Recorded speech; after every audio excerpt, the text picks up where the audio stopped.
Te acabo de comentar, está acá sentada con nosotros en el piso Fernanda Vallejos, bueno, diputada nacional, economista, vale la aclaración porque vamos a hablar de esto. Colega suya de Atenas. Así es, colega, hemos trabajado juntos en algún momento incluso. Bueno, Fernanda, a ver, todo esto, el lunes la declaración del presidente de la querella criminal disparó una serie de cuestiones vinculadas con el endeudamiento que van más allá de lo que muchos veníamos diciendo, de la vergüenza de habernos endeudado todo por esas cifras, concentrado en el corto plazo, que era impagable, etcétera, porque apuntan a otro tipo de responsabilidad. Digamos, ustedes desde el Congreso, vos habías armado un equipo de trabajo y venían, incluso denunciaron muchas de estas cosas. Sí, denunciamos, hicimos muchos pedidos de informes que obviamente durante el gobierno anterior nunca se respondieron. Y no se respondieron, luego fuimos conociendo en el transcurso, en el devenir de las causas, por qué no se respondían. Bueno, no se respondía porque no había documentación respaldatoria tampoco para mostrar, ¿no? Probablemente esa fuera una de las razones. Vos mencionabas allí gran parte de las irregularidades administrativas que implicaron la violación de la Ley de Procedimientos Administrativos, de la Ley de Administración Financiera. Allí mencionabas la falta del informe técnico respecto del impacto en el balance de pagos del Banco Central, que es un elemento indispensable, una condición básica que fija la Ley de Administración Financiera, porque evidentemente cuando se constituye deuda externa, el impacto sobre la balanza de pagos es vital saber si el país está en condiciones de repagar esos compromisos que se asumen. Bueno, nada de eso estuvo, ni siquiera sola firma, porque no hubo ni siquiera acto administrativo que configurara la toma de deuda, es decir, no hubo ni decreto presidencial, no hubo nada, ni siquiera se conoce que exista un documento donde se haya firmado efectivamente, tampoco por parte del Fondo Monetario. Un delirio, o sea, los tipos se sentaron y te tiraron 40. También hay que decir que no es la primera vez que pasa en la Argentina, ¿no? En momentos anteriores de endeudamiento, lo que se conoció con las distintas auditorías del Banco Central en el marco de la causa Olmos, digamos, es como una historia recurrente de irregularidades que se acumulan y que se repiten, seguramente amparadas en la impunidad que ha rodeado a la constitución de deuda pública externa en la Argentina, donde los responsables de esto que ha sido a lo largo de nuestra historia y particularmente durante el gobierno de Mauricio Macri, una gran estafa contra el pueblo argentino y contra el Estado, porque naturalmente esos recursos que luego deben destinarse al pago de los intereses de la deuda, al pago de los servicios, son recursos que se detraen de cuestiones que hacen a las funciones básicas del Estado y a la preservación de los derechos económicos y sociales de todos los argentinos y las argentinas. Es decir, es un cuadro muy grave, con el agravante, por supuesto, de que además este endeudamiento fue por un volumen impresionante, tal es así que superó holgadísimamente lo que a la Argentina le hubiera correspondido de acuerdo a la cuota que el país tiene dentro del organismo, y esto también explica por qué en realidad el Ejecutivo, es una de las razones por las cuales el Ejecutivo tampoco tenía autorización para contratar esa deuda, porque mucho se habló de la autorización de la Ley de Administración Financiera, el último párrafo del artículo 60, que cuando la Argentina toma deuda con un organismo de que es miembro, entonces habría una delegación. Bueno, esto es así en el hipotético caso de que se cumplan las condiciones básicas para este tipo de convenio. El volumen que implicó esta toma de deuda excluye a este empréstito en particular de las condiciones básicas. No tuvo nada de convencional, fue absolutamente excepcional ese monto. Y además, bueno, hay otras cuestiones en discusión, ¿no? La constitucionalidad misma del acuerdo. La realidad es que las potestades delegadas en el Ejecutivo se tocaron cuando se reformó la Constitución del 94 y allí se estableció un plazo de vigencia para esas potestades, para esa delegación de potestades, excepto que hubiese una ley del Congreso que las prorrogara. La última vez que hubo una ley del Congreso que prorrogó esta potestad fue en el año 2009, entre mediados y fines, creo que agosto del 2009, se prorrogó por un año, es decir que en el 2018 hacía 8 años que esa prórroga no estaba vigente ya. Es decir, que el Ejecutivo tampoco tenía potestad para tomar este tipo de endeudamiento. Y ahora, Fernanda, vos avanzaste con denuncias con esto y sé que hubo otros referentes políticos que también... Lo primero que hicimos fue presentar un amparo antes de que se firme el acuerdo, casi en paralelo con un pedido de sesión especial, que muchos y muchas seguramente se acordarán, que fracasó, por supuesto, porque estábamos en minoría. Sí. Ese expediente por el amparo, que obviamente era una cosa urgente, porque estaba, lo que más nos preocupaba era el primer desembolso, porque una vez que se hiciera efectivo ya era muy difícil desarmar, más allá de todas las irregularidades, porque una vez que la plata entra, bueno, después se discute en otros términos. Ese expediente tardó casi 2 años en ser resuelto, el del amparo. Tanto el que presentamos nosotros como el que presentaron otros 2 colegas, Rodolfo Tailade y Martín Doñate, actualmente senador, en ese momento diputado.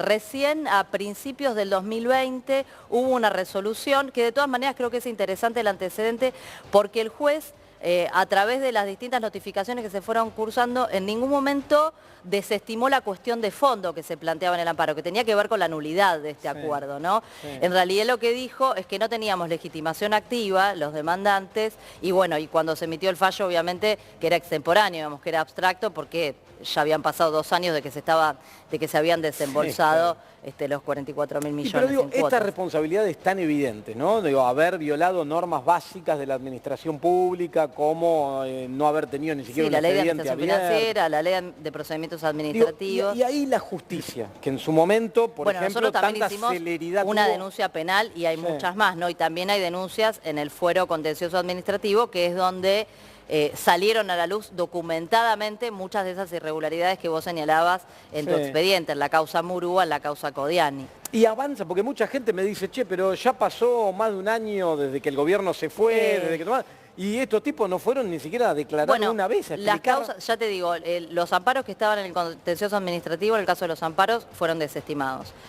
Las causas penales están vigentes y de hecho han sido agrupadas las distintas causas que había con distintos querellantes, que somos las distintas personas que en distintos momentos habíamos denunciado penalmente a Macri y al resto de los funcionarios intervinientes de su gabinete en la contratación de esta deuda. Eso, digamos que sin prisa pero sin pausa, avanza. Yo el año pasado fue la última vez que me citaron a ratificar la denuncia y además ampliar algunos elementos vinculados especialmente con el destino de los fondos, que es otra de las cuestiones que acá está en juego, porque, por ejemplo, la ley de administración financiera también prohíbe que los fondos que se obtienen a través del endeudamiento sean destinados a financiar, a cubrir gastos corrientes. Y la realidad es que esto, bueno, hasta los propios funcionarios lo han reconocido, ¿no? Hablaban de que era para cubrir el déficit, distintas excusas que se han ido dando. Lo cierto es que los fondos se fueron a financiar la fuga de capitales y los números del balance cambiario del Banco Central son elocuentes en este sentido, es información pública a la que cualquiera puede acceder.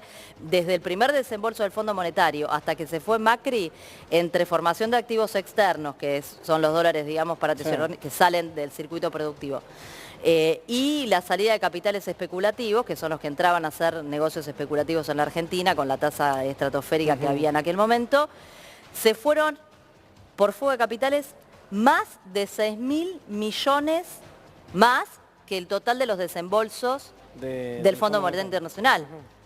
Que me vengan a contar si no hubo fuga de capitales y si no se fugaron un FMI, como se dice por ahí. Claro, y aparte cuando uno, digo, muchos de los que explican esa fuga de capitales, grandes sectores de poder, grandes fortunas argentinas. Enorme concentración de la fuga. Y vínculos muy estrechos con funcionarios del gobierno anterior. Como quedó muy claramente mostrado en el informe del Banco Central, muy pocas personas físicas y muy pocas personas jurídicas concentraron el grueso de la fuga de capitales a lo largo de todo el periodo de gobierno de Mauricio Macri. Y todo este cuadro, lo que configura en definitiva, es lo que dijo el presidente, ¿no?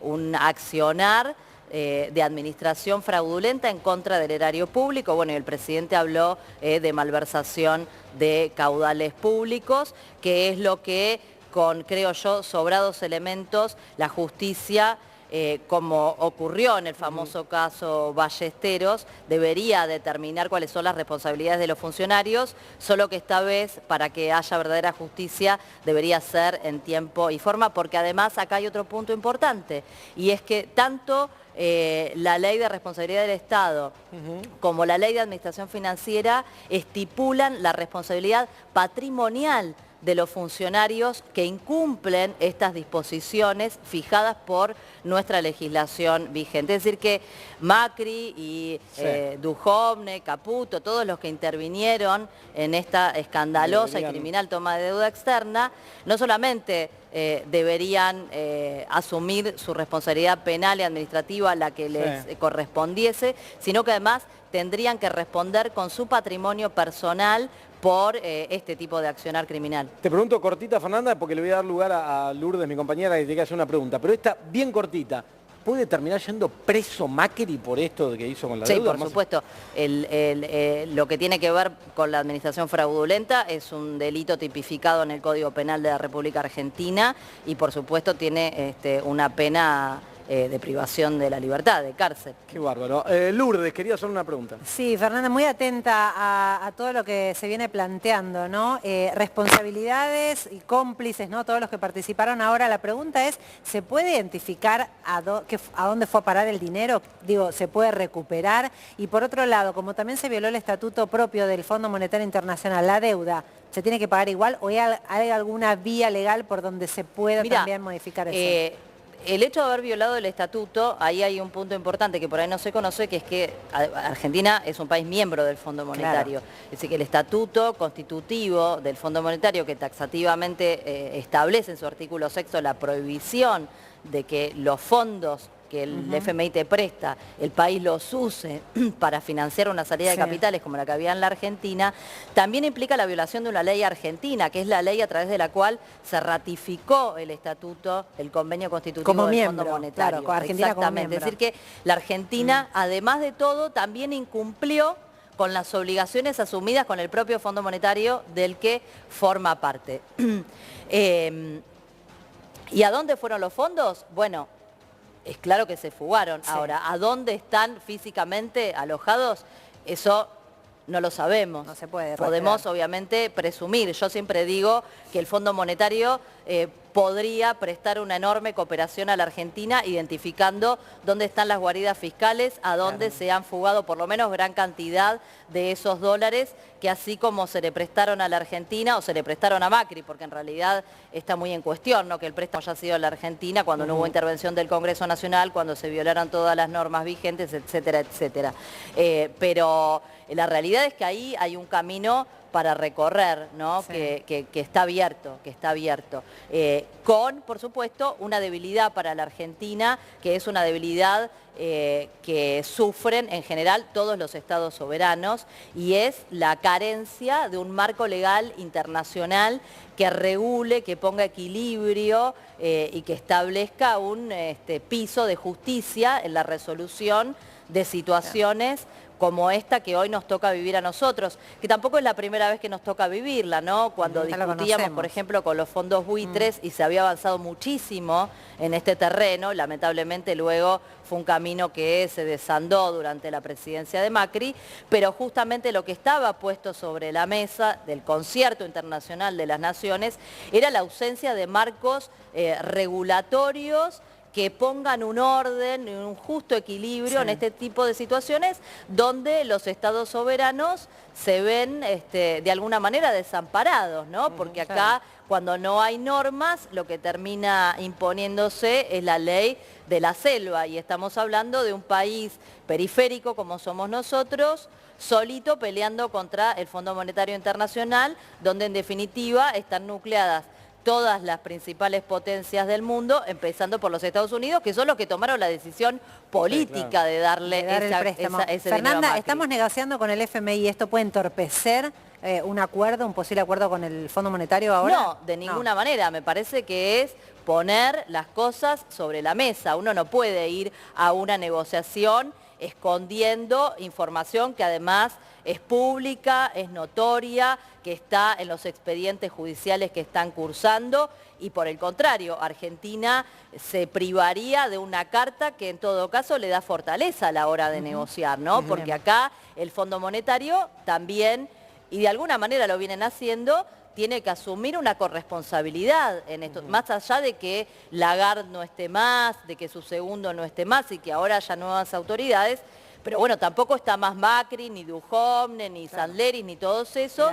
Hay un nuevo gobierno y el gobierno nuevo lamentablemente se tiene que hacer cargo de los mocos de un gobierno anterior. Bueno, para el caso del Fondo Monetario, como institución, cabe lo mismo, ¿no? No se pueden lavar las manos de las macanas que se mandaron capaz otros funcionarios. A lo mejor uno podría pensar, capaz estos funcionarios hubieran actuado de manera diferente. No lo sabemos, es un contrafactual, pero en cualquier caso el FMI como institución tomó una decisión que perjudicó a la Argentina, que se va a ver en todas las auditorías internas que el Fondo Monetario está haciendo en este momento. Ellos lo saben y no es la primera vez que reconocen, ¿no? En el 2001... un tiempo después hubo un informe donde el Fondo Monetario dijo, uy, qué macana lo que hicimos, qué mal estuvo lo que hicimos con la Argentina. Sí, bueno, esta vez estas cosas se tienen que poner en juego en la mesa de negociaciones y tiene que haber alguna indemnización, digamos, para la Argentina a la hora de negociar. Una indemnización